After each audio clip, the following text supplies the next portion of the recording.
to the interview. On the set, we have the Director of Public Prosecutions, Noordin Haji, to give us his perspective on next week's general election and matters graft now that President Uhuru Kenyatta's term is coming to an end. Bono DPP, welcome to TV47. Thank you very much. Today you've launched the call center to report election violence cases and other incidences during the election. And it's coming at a critical time, given what we've witnessed in the past few days and weeks. The campaigns are highly charged, especially between the two main candidates. Given the tone and the tempo they are setting their supporters up for, and the election is next week, are you prepared? Is the office well prepared to handle this? Thank you for having me.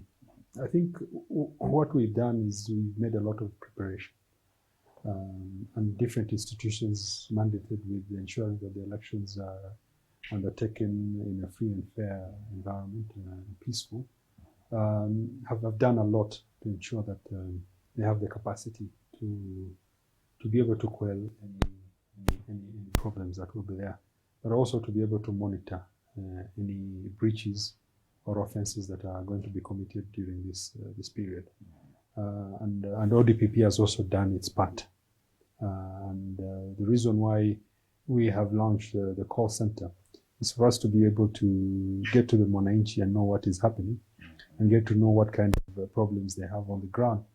That will then give us the ability to direct investigations and the police on what to expect in terms of the investigation that they should take and the evidence that we expect.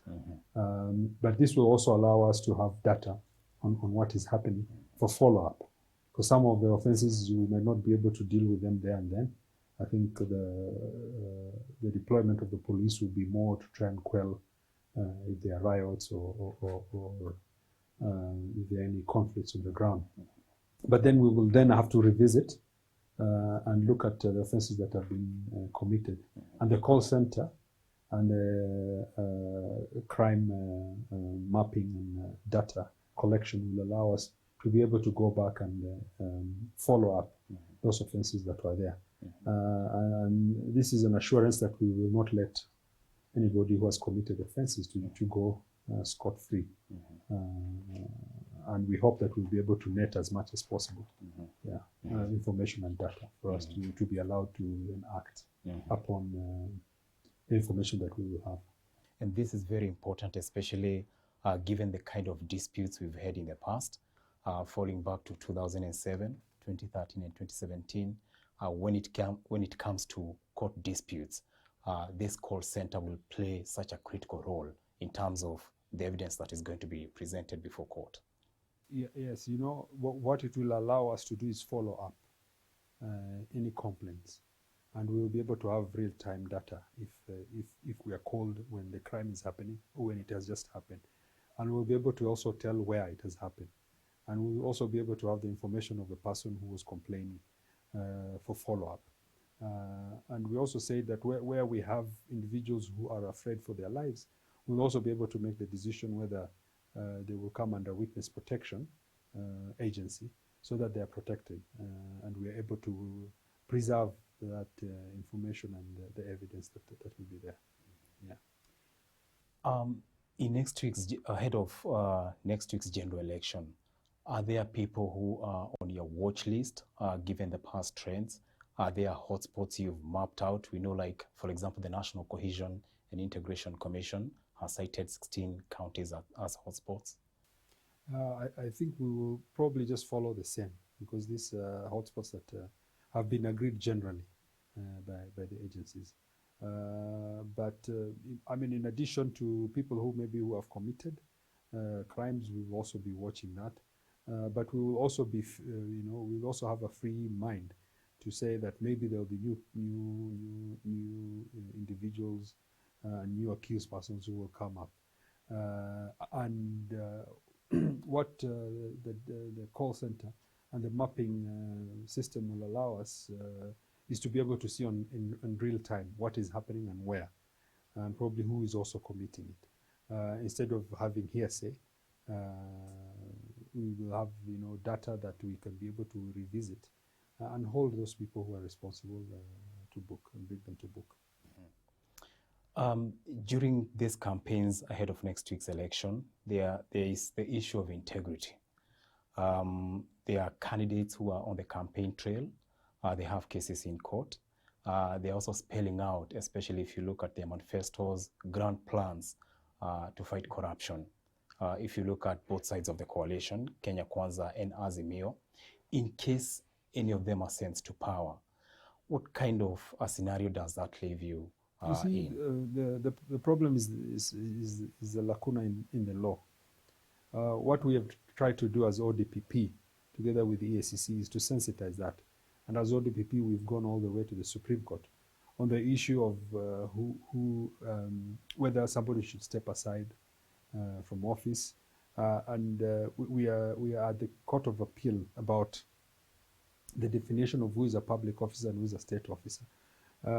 What the Act has done under ASECA is to differentiate between a public officer and a state officer. Our argument is that in the Constitution, it is one and the same.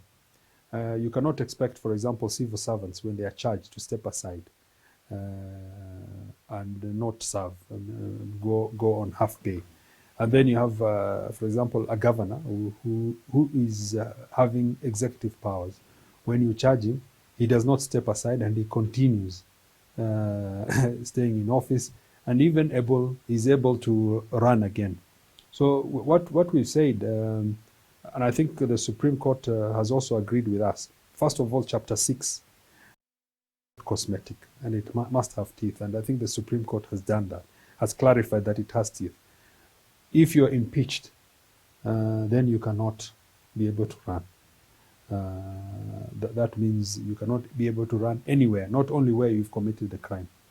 But in addition, we want to further that, to be able to say that if you are charged like a civil servant who is a public servant and a state officer, and a state officer and a public officer, you should step aside and you should not have the right to run until you clear your name. But these are things that we will have to be able to legislate. It has to come, into law, because as it stands, you will have to have served at least 6 months for you to be barred from running for office. But we want to be able to change that. And what we are telling Kenyans, we will only be able to change that if they vote the right people. What EACC has done, together with us, is to tell the public who are the people we have charged. And as ODPP, we have done that through statements and ensuring that we reach out to people so that they understand why are we charging an individual, the governor or an MP. Now it is up to Kenyans. The time has come for them to decide. We've given them the information. They know that these people have been charged. They have the vote. So if they utilize their vote well, they will be able also to capacitate us, because they can vote the right people who will come and make the right laws to allow us to have that, sharper teeth to bite, and to allow us to clean up even the political landscape. Yeah. And what if a majority of them gets elected, and given the work of your office, how do you see yourself in the next regime? Of course, we have to respect that will be the will of Kenyans. And it will, of course, reflect very badly on us as Kenyans, that we are willing to give people who we know will steal an opportunity to steal, and actually weaken the state itself. As ODPP, we will continue through whatever laws we have and whatever rules and regulations we have to deal with such people. We will not give them room, we will not shy away, and we will not be afraid. I think our mandate is very clear, and we will utilize the Constitution and the laws that are there. Yeah. If you listen to Azimio and Kenya Kwanza, for example, Azimio, they are saying they are going to jail the big fish. If you listen to Kenya Kwanza, they are saying they are going to form a state capture commission of inquiry. How does that sit with your mandate and other state agencies investigating graft cases moving forward under this new regime? I think It will just sit in, they will have to follow the constitution, even if they're going to undertake to realize their manifestos. What will have to happen is they will have to follow the constitution and make sure that they do it within the limitations and provisions of the constitution. So whatever is being proposed, at the end of it, will have to face the test of the constitution. But in relation to jailing the big fish, I think under President Uhuru's leadership, we've been able to do that. We've been able to charge the highest number of governors ever before. These are very high-ranking people. We've charged cabinet secretaries and permanent secretaries. We've charged MPs and heads of crucial parastatals, and we're in court, and we are proceeding very well. So whoever comes in, it will just be an impetus to allow us to continue the work and the foundation that President Kenyatta had laid.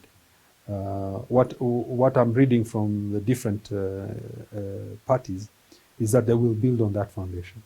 And I think we will wait and receive and work with them with the goodwill that they will build through their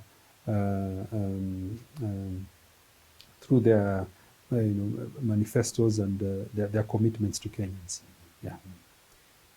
There's this illusion, and there are questions among Kenyans that the so-called big fish, since this war on graft started, you came in office in March 2018, we've never had the main culprits face justice up to the conclusive end. But we've not concluded. So you cannot make that conclusion. We have charged them. We are in court. And we are about to finish most of them. And some of them we have finished. We have been able to, for example, the biggest case in Kenya's history was Waluke, followed by, there was the Rio. Wario was a cabinet secretary. We managed to charge him, and we convicted both of them successfully. There's also a number of other senior parastatal CEOs that we managed to convict them. And the other cases are still in court, and we are very confident that we will be able to succeed and convict them. Yeah. So under your tenure, we can expect the big fish to face the law. And when I'm talking about this, I'm also talking about the KEMSA case, because it has been going on. There are questions about it. Yes. People have been asking questions. Mm-hmm. And also the Aurora and Kimwarer. Yes. First of all, the Aurora and Kimwarer is in court. We have been battling for almost 2 years against court orders that and applications that were made by the individuals, the former CES and his other colleagues. And we succeeded in all of them. And for the whole of part of last year and this year, we have been successfully prosecuting that case. And we are hopeful that by December we will have concluded it. So that one is proceeding very well. In relation to the KEMSA, we have asked EACC to cover some areas, and we have agreed jointly that they will do that. We were waiting for MLAs, which is the mutual legal assistance from China. It's taking a bit long, but we're hopeful also that we will get responses from them. So there are a bit of bottlenecks here and there, but we are working on them. And the issue of KEMSA is, I could charge the way it is, but I would not be faithful to Kenyans and to the Constitution. I was not satisfied that the evidence was sufficient, and therefore we're waiting, and we are assured that with the good work that EACC is doing, we will get the evidence to be able to then make the decision to charge. The beauty of crime is that it never expires. And even if somebody feels that I am, playing around with it, there will be another DPP who will come and can be as easily able to pursue those cases as anybody. What I want to say here is I assure Kenyans, even the KEMSA case will come once we are done with it. Yeah. President Uhuru Kenyatta's term is coming to an end. There are issues to do with his legacy from a graft perspective, and as the Director of Public Prosecutions, would you say you have advised him in the best way as far as war on graft is concerned? Has he achieved as he leaves office? I think what His Excellency has done, as I said before, is to lay a very strong foundation, whereby as a country we will build, because the foundation was not there. And it is only during his tenure, especially the last tenure, where we were really able to build a much stronger foundation where people now can come and build on it. So as you can see, it is an election agenda, and it is an agenda that has been forced to be discussed because of the foundation that President Uhuru has put in place. So whoever comes in will have to build the goodwill that he built and give the support to the agencies that are required. And that's what we are hoping for. And this is the real legacy of His Excellency the President as he leaves office, that he gave us room to be able to operate independently, because at no time have we been asked either to stop or to relook at a matter. We have been given the independence to do that. And you will see, you can even gauge that we have been accused by all parties. And I think for me that is a very good gauge.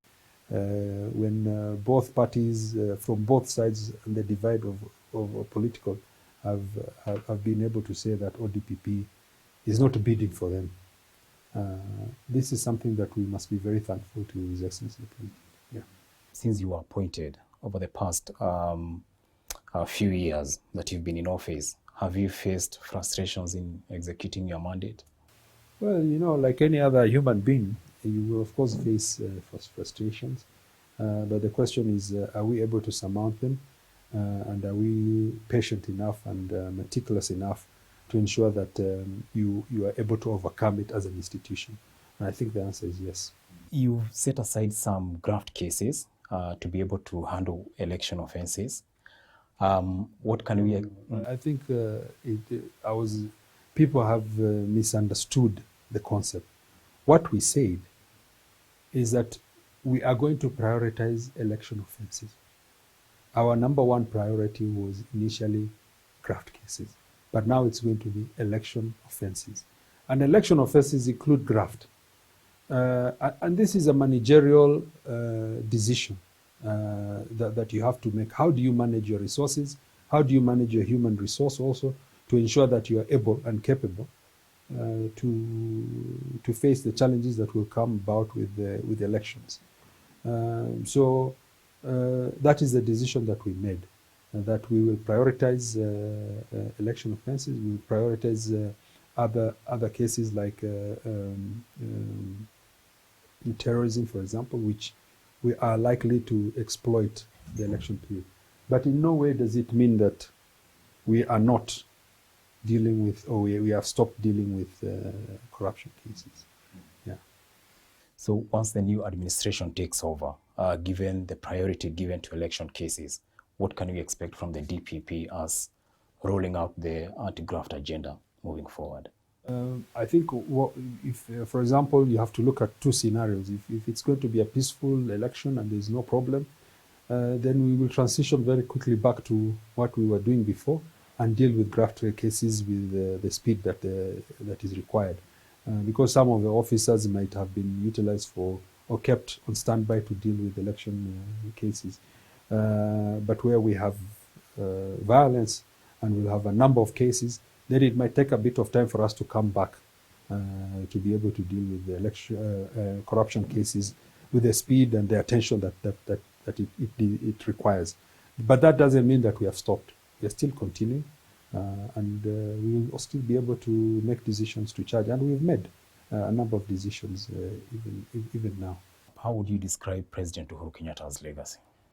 In relation to the justice sector, I think he has built a very good legacy in it.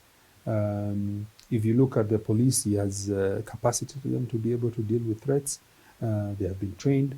They have increased the number, so much so that you are able then to reach a threshold that Kenyans are able to say that they're secure and they can get the services from the police. as ODPP, we've been really capacitated in terms of training, even in terms of increasing our numbers to be able to deal with the challenges of prosecutions. We have actually been given the room to be able to look at evidence in a more, a critical manner, and to be able to reduce the incidences of miscarriage of justice. In addition, also, of course, we have been really capacitated to deal with terrorism, to deal with new crimes like cybercrime. Even this election period, we've been capacitated to be able to meet the challenges that will come with it. Of course, the cream it all is our ability also to fight corruption. We've been given, the room to be able to look at cases and make the decisions independent, and that is key. There have been challenges with the judiciary, but at the end of it, I think they have found the right foot. And as you can see, we are now working seamlessly. And this will allow us to be able to do a lot more reforms, because then we are now aligned in relation to what is expected of us and what we are looking into being able to deliver for Kenyans. Yeah. And talking about seamless operations and the way you interact even with the other agencies, there have been supremacy wars. Moving on to the new regime, will that be a thing of the past? When you say supremacy wars, first of all, you will have to define that, because supremacy wars presumes that we are individuals are at par. Me and the IG, we have no problem. So unless you define what this supremacy war is, I don't know. We work with the National Police Service very well. We work with the ESCC very well, the NCIC and others. Thank you so much for your time.